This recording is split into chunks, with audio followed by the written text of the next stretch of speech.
This is the story of a man named Stanley. Stanley worked for a company in a big building where he was employee number 427.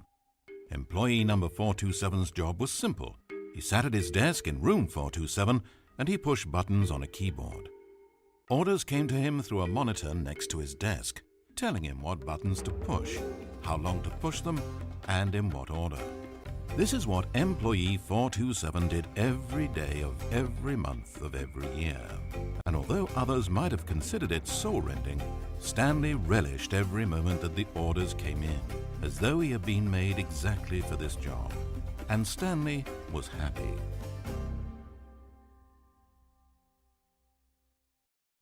And then one day something very peculiar happened. Something that would forever change Stanley. Something he would never quite forget. He had been at his desk for nearly an hour when he realized that not one single order had arrived on a monitor for him to follow. No one had showed up to give him instructions, call a meeting, or even say hi. Never in all his years at the company had this happened, this complete isolation. Something was very clearly wrong.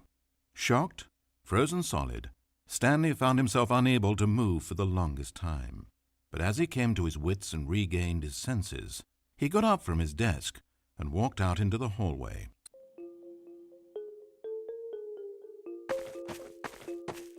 Stanley decided to go to the staff lounge to check on his co-workers.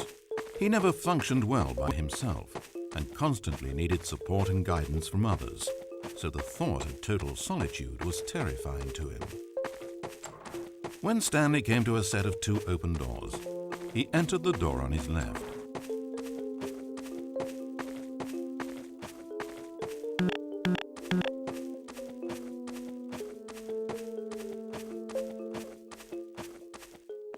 As Stanley entered the lounge, he was horrified to find not a single person here.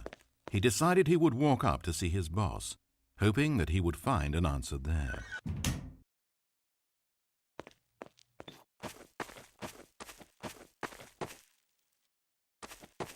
Coming to a staircase, Stanley walked upstairs to his boss's office.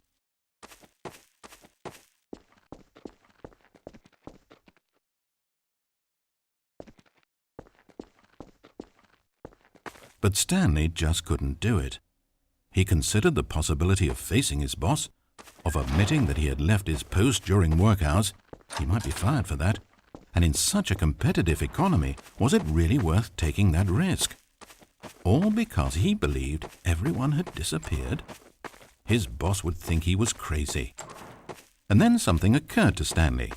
Maybe, he thought to himself, maybe I am crazy.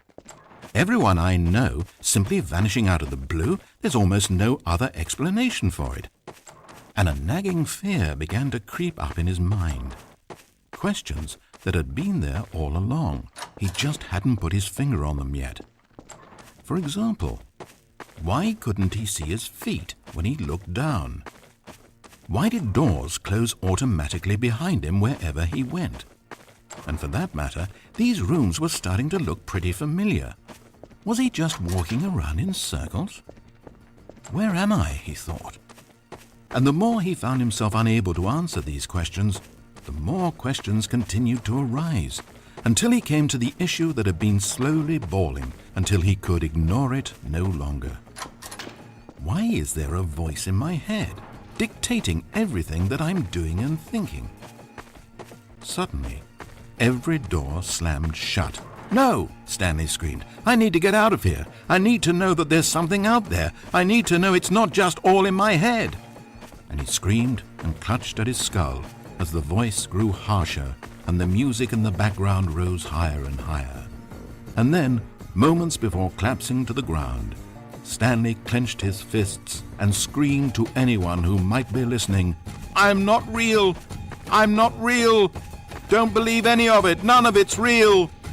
And then everything went black.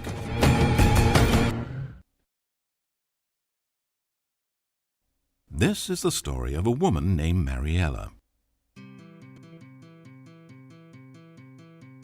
Mariella woke up on a day like any other.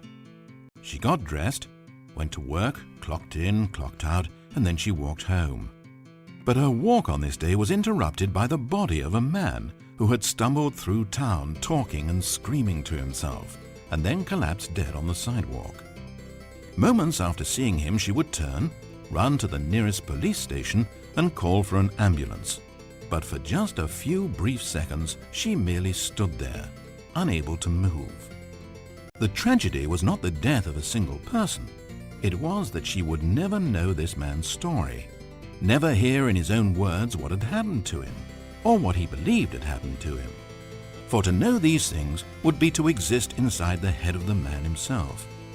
So all she could do was observe from a distance and pity him. But Mariella had places to be and people to meet with, very important people, whose impressions of her would affect her career and indeed the rest of her life. She stood there for only a moment, looking down at the body, and then she ran.